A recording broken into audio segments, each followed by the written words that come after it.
To go back to Alger Hiss for a second, do you have recorded oral histories with him? I have a bit of him on tape, not a lot, and there are a couple of photographs. We didn't take selfies in those days, so there are no photos of Alger and me together, even though I work with him every day for several years.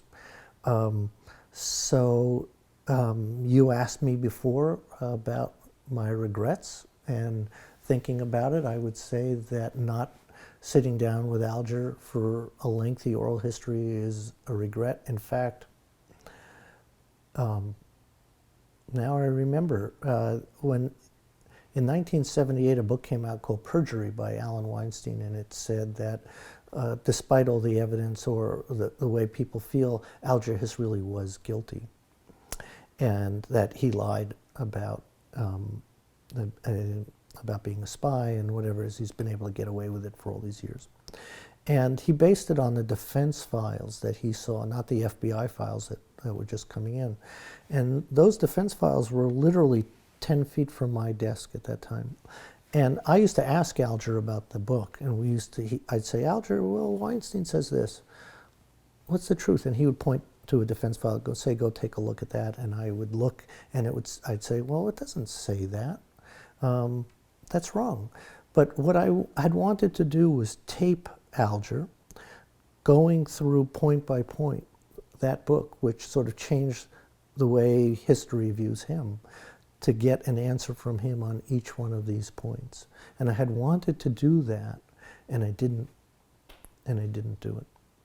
And that's just one of 100 missteps that I've made.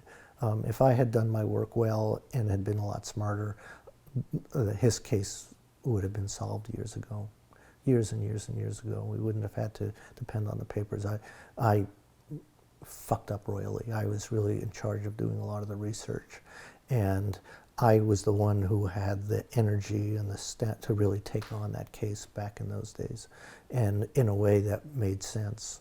And I didn't do it. So it is easily the greatest regret of my life. And there's a lot of paperwork to go through for that, and you guys looked at the FBI files and everything. I sued the FBI and got 150,000 pages of files, which were on disk, fortunately not on paper. But when I started to work for Alger, all the principals are still alive.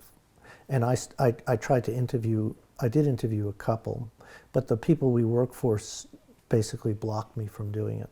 And one, I should have said, to hell with you, I'm going to do it anyway.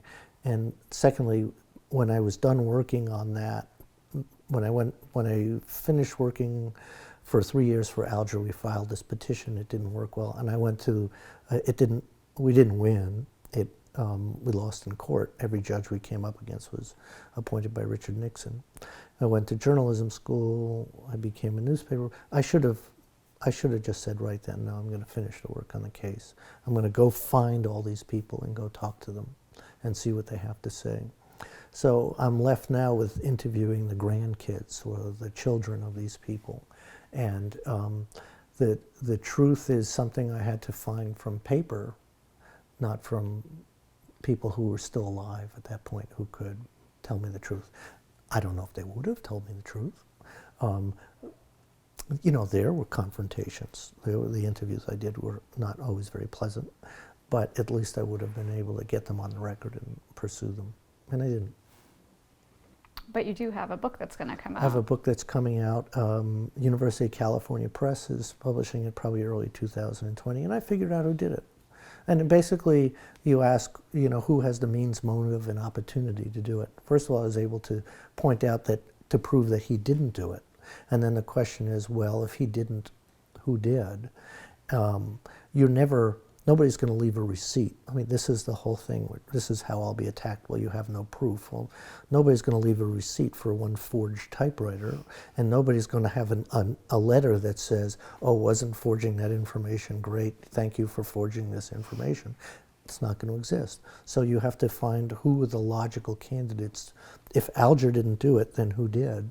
Who were the logical candidates? And it really boiled down to just two people. And then I was able to show their motives, and then also show that they had a history of getting involved in forgeries. And there wasn't anybody else.